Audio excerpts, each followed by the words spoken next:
मैं 5 से 6 मिनट केवल यहाँ पर रहूँगा, क्योंकि ये रचनाकार जो बाहर से आए हैं, जिन्होंने मोटा मोटा लिफाफा लिया है। तू कौन सा फोकट में है? उनकी कविता सुनी जाए।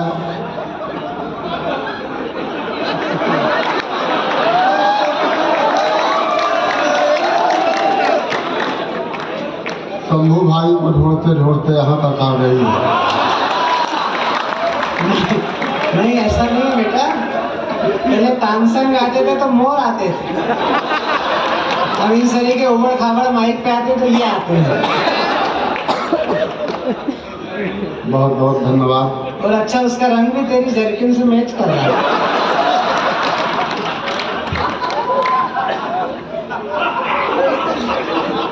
मैं समझ गया, आप मेरे बड़े भाई हैं, वो इसीलिए आपको देख के चली गई। वो तो है ही। अब तेरे माता पिता ने देर कर दी तो मैं क्या करूं? क्योंकि हमारे बिंद में जेठ के सामने कहाँ बहुएं आती हैं।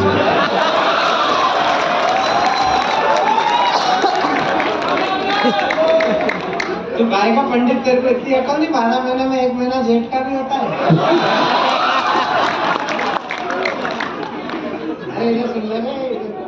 बहुत बहुत आभार सम्माननीय महापौर जी, हमारे अध्यक्ष महोदय, सम्माननीय जिलाधीश महोदय, सम्माननीय पुलिस कप्तान साहब।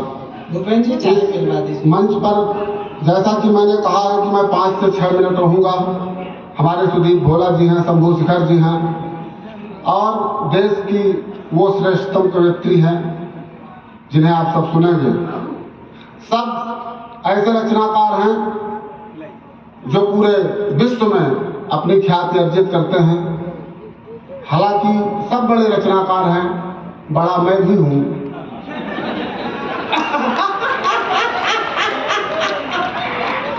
लेकिन ये बात वो कहेंगे जब उनका नंबर आएगा।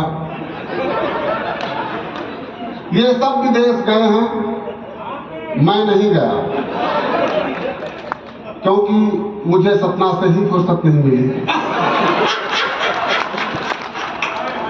और आप में से अधिकांशतः व्यापारी बैठे हैं, जानते हैं जिस माल का अपने यहाँ खपत नहीं होता उसे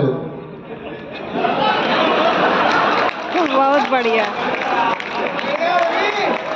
निर्यात कर दिया जाता है।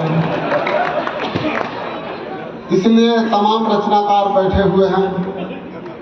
मैं आपको एक आध छंद सुना दूंगा, एक आध छंद सुना दूंगा। अभी बात हुई अयोध्या की, प्रभु राम की। आदरणीय महापौर जी की उपस्थिति है। कुछ प्रश्न आए कि अयोध्या में मंदिर पूरा नहीं हुआ है और प्रभु राम लला विराजमान हो रहे हैं। मैं भी ये देखने गया तो मैंने देखा कि प्रभु राम का मंदिर तो बन गया था। तो मैंने उनसे पूछा कि आपका कथन था कि प्रभु राम का मंदिर नहीं बना है। तो जो सवाल उठा रहे थे उनका केवल इतना कहना था कि अभी कोप भवन नहीं बना है।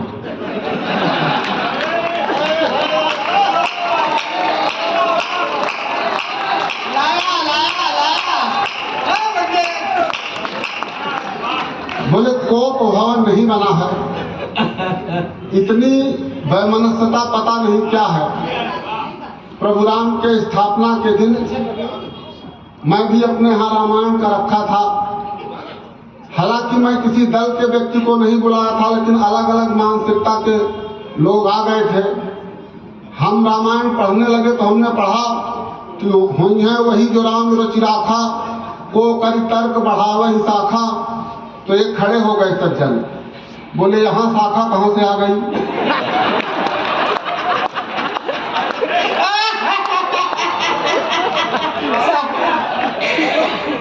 बोले हर जगह शाखा। मैंने उन्हें समझाया कि ये वो शाखा नहीं है जिसकी आप बात कर रहे हैं। आदरणीय उत्तम भाई साहब बैठे हैं, पता नहीं कितना खौफ है लोगों के अंदर, लेकिन बहुत अच्छा कवि सम्मेलन है। मैं एक मुक्तक सुनाता हूँ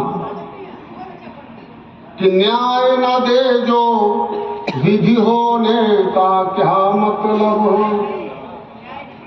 न्याय न दे जो विधि होने का क्या मतलब। मेरे पिताजी ये चाहते थे कि कोई मेरा एक बेटा वकील बने, तो उन्होंने देखा कि सबसे अधिक झूठ कौन बोलता है, तो मेरा नंबर अव्वल आया। मैंने LLB की, 500 में कोट खरीदा, बाद में उसे 1000 में बेचा। तो मुझे लगा वकालत में बहुत फायदा है, लेकिन मैंने छोड़ दिया। जब मैं पहले दिन कोर्ट गया तो एक मुवक्किल आया, बोला मेरा केस लड़ोगे? मैंने कहा उसी धंधे के लिए तो आया हूँ। बोला क्या फीस लोगे? मैंने कहा 5000 रुपए। वो उठ के चल दिया। हमने कहा कहाँ जा रहे हो? बोले तुम सस्ते वकील हो क्या? 5-6 महीने बाद मिला तो रोने लगा। हमने पूछा क्या हुआ? बोले तुमको छोड़कर एक 50,000 का वकील लगाया, लेकिन परिणाम सजाए मौत मिली। मैंने कहा मूर्ख, वही काम जब मैं 5000 में करा रहा था।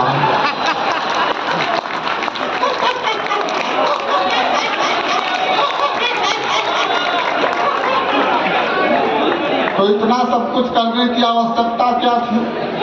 सबका अपना अपना दृष्टिकोण है कि न्याय न दे जो विधि होने का क्या मतलब हो, सुख ना दे जो निधि होने का क्या मतलब हो।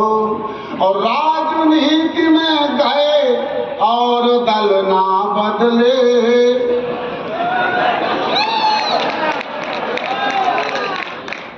पिटवाओगे आप और कुछ नहीं करोगे।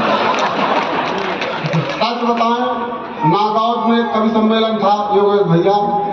हर कवि आए तो कहे आप बहुत अच्छा सुन रहे हैं, फिर एक कविता सुनाए, फिर कहे आप कितना अच्छा सुन रहे हैं, फिर एक कविता सुनाए। एक श्रोता बहुत परेशान हुआ, वो खड़ा हुआ, कहा कि हम बहुत अच्छा सुन रहे हैं। तो कहा हमारा जीव ले गया।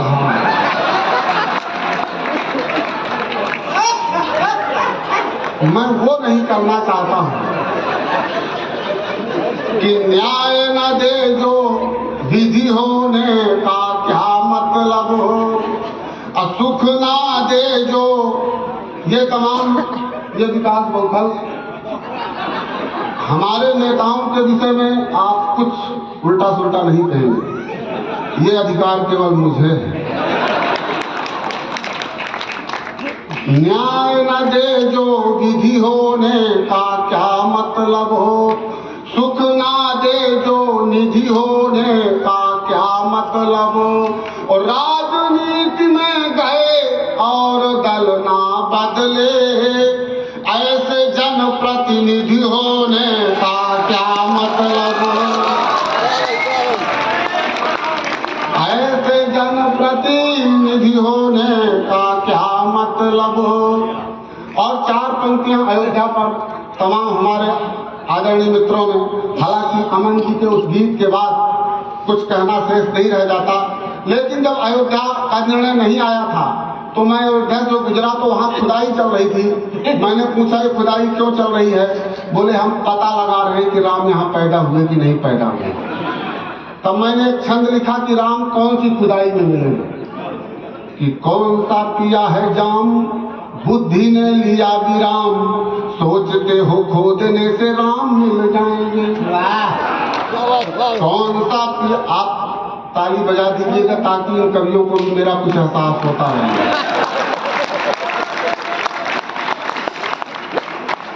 कौन सा किया है जाम बुद्धि ने लिया विराम, सोचते हो खोदने से राम मिल जाएंगे। कौशल्या के अंगना में वैदेही के कंगना में, सबरी के बेर में श्री राम मिल जाएंगे। और कण कण में है राम, पग पग में है राम, राम हनुमान के सीने में मिल जाएंगे। और ईसा में मिलेंगे राम, बुद्ध में मिलेंगे राम, खुदा की खुदाई में श्री राम मिल जाएंगे। ईसा में मिलेंगे राम, बुद्ध में मिलेंगे राम, खुदा की खुदाई में श्री राम मिल जाएंगे। और 4 पंक्तियां असंभव अलंकार। ये अलंकार मैंने लिखा क्योंकि मैं ज्ञानी हूं।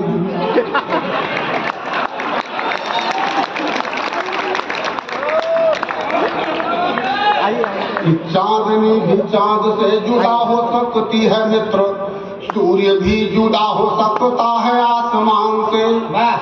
संभव ऐसा हो जाए कि चांदनी भी चांद से जुदा हो सकती है मित्र, सूर्य भी जुदा हो सकता है आसमान से।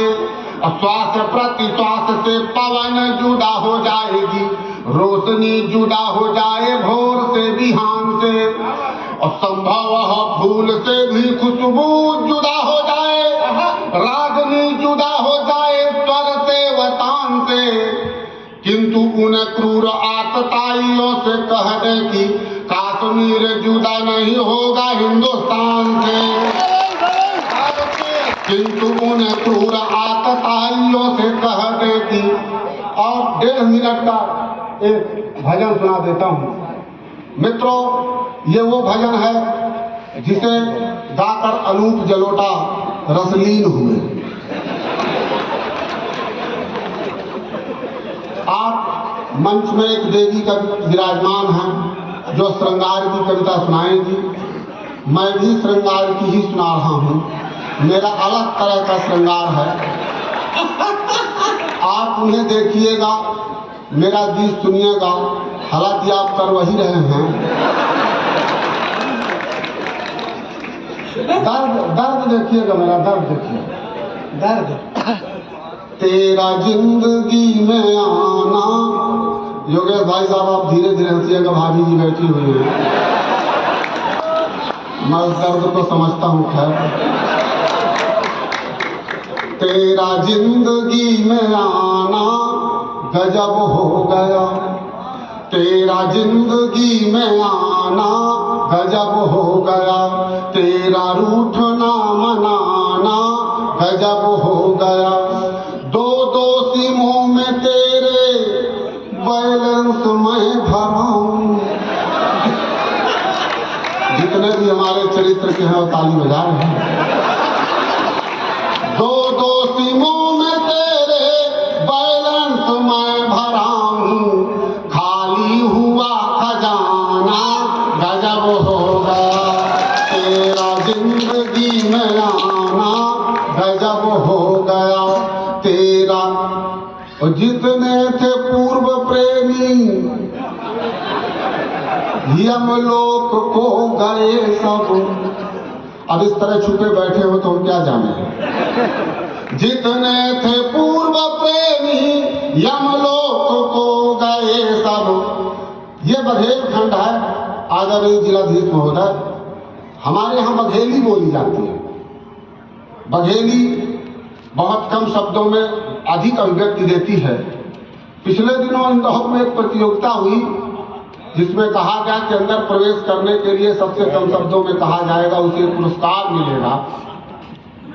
तो अंग्रेजी वाला गया, कहा मैं आई कम इन सर, बोले 4-5 शब्द तुम्हारे में हैं। हिंदी वाला गया तो कहा क्या मैं अंदर प्रवेश कर सकता हूँ, लेकिन बघेली वाला दरवाजा खोला और इंटरव्यू लेने वाले ने देखा, उसने कहा घुसी।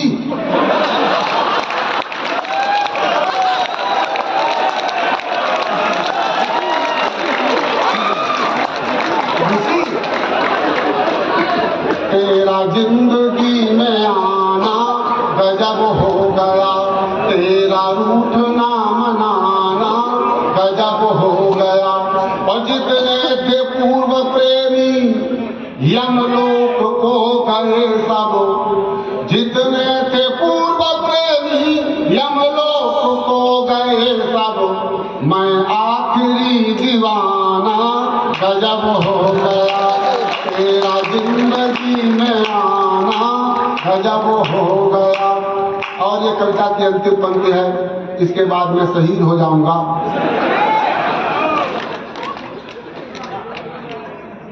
कि तुझसे नजर मिले तो सुंदरता देखें, सौंदर्य कितना खूबसूरत।